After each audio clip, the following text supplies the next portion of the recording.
Hey teacher travelers, I'm Jamie from ESL Teacher 365.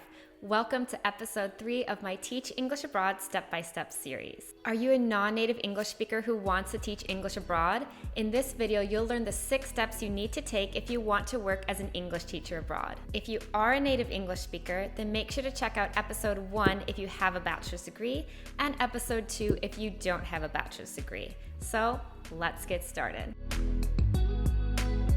Teach English Abroad, Step 1. Get your English level certified. Just because you're a non-native English speaker doesn't mean you can't teach English. In general, non-native English speakers are often better at teaching grammar because you've had to learn all of the rules instead of native English speakers who have just picked them up naturally. You also have a good understanding of what it's like to learn English and are proof that it's possible for your students. However, since you aren't a native speaker, you'll need a document to prove your English level to potential employers. There are many English language exams out there, and the most popular are Cambridge, IELTS, and TOEFL. Different countries accept different English exams, so make sure to do your research so you know which one is best for you. You can do this by checking immigration information on government websites. Some countries require a certain score on these exams for visa purposes. I always suggest doing a preparation course before you take one of these exams so you can get the highest score possible. If you have any questions about the Cambridge exams, I taught preparation courses for 3 years, so I'm happy to answer any of your questions about those exams in the comments down below. Teach English Abroad step number 2, get TEFL certified. Once you have your English level certified, you'll need to get a TEFL certificate.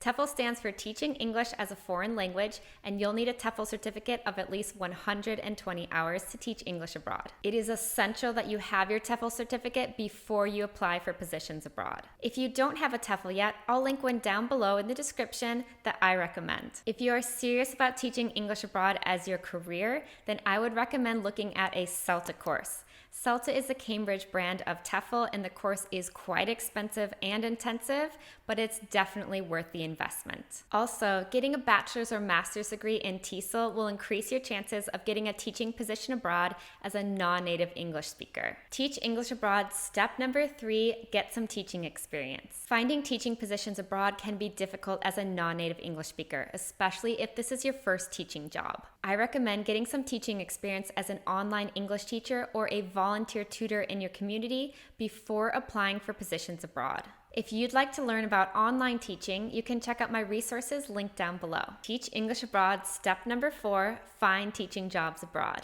If you are a non-native English speaker, it will be much easier to get teaching positions if you have a bachelor's degree. If you don't have a bachelor's degree and you're a non-native speaker, it will be very, very challenging to get positions.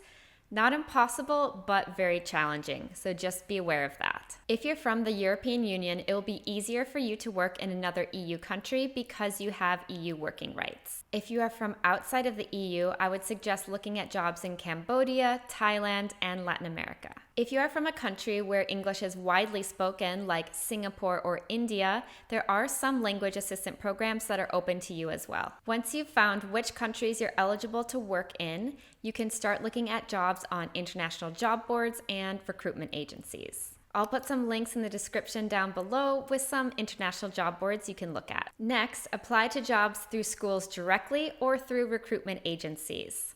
Do be careful because there are a lot of scams on these job boards, and let's take a look at how to spot a scam. Always ask to speak to a current foreign teacher who is working at the school. If they won't allow this or only allow you to talk to a local teacher, then it's most likely a scam. Some schools even pay off local teachers to talk up the program to foreign teachers abroad. Never send large sums of money abroad. You should not send large amounts of money for a visa, accommodation, or service fees. These are scams. Some language assistant programs will require a fee or deposit, but it's usually small and often refundable upon completion of your contract. If the agency, recruiter, or school is asking for a large transfer of money, it's a scam. Read as many reviews of the school or agency as you can. However, read these with a grain of salt. Sometimes schools are great and then come under new management and are horrible. Again, try to speak with a current foreign teacher. Always have a plan B. If you arrive abroad and the school isn't as you expected, what will you do? Make this plan before you arrive. Plan ahead for the worst and it will be less stressful if something goes wrong. And finally, check the email address of the person you are communicating with. Does it match the official website? This is a common scam where people create random email addresses that are similar to the school or agency, but not exact. They will usually ask you to transfer money and then disappear. Teach English abroad, step number 5, interviews and negotiation. Once you've made contact with several schools and agencies, it's time to set up your Teach Abroad interviews. You can do this by sending your CV or resume to the school or the recruiter and requesting an interview. For tips on your Teach Abroad resume or CV, make sure to check out this video. Interviews usually take place on Skype or Zoom, and some will require a demo lesson. So make sure to prepare a 10 to 15-minute lesson with a lesson plan before your interview. After you've made it past the interview process and you've been offered a contract, you're going to want to negotiate your salary and benefits. Before you sign your contract, make sure it has all of the important information included, like your salary and benefits, your work hours and conditions, and your visa information. If you're 100% satisfied with your contract, then you can go ahead and sign it and begin the visa process. Teach English abroad, step number 6, get ready to teach abroad. Begin the visa process as soon as you have your contract because it can take several weeks or months to get your documents certified. Each country has different visa requirements, so make sure to follow all instructions and check government websites. Before you go abroad, it's important to prepare all of your finances. If you need some tips and tricks with Teach Abroad finances, then you can check out this video. I always recommend waiting until you're in the country to set up your housing.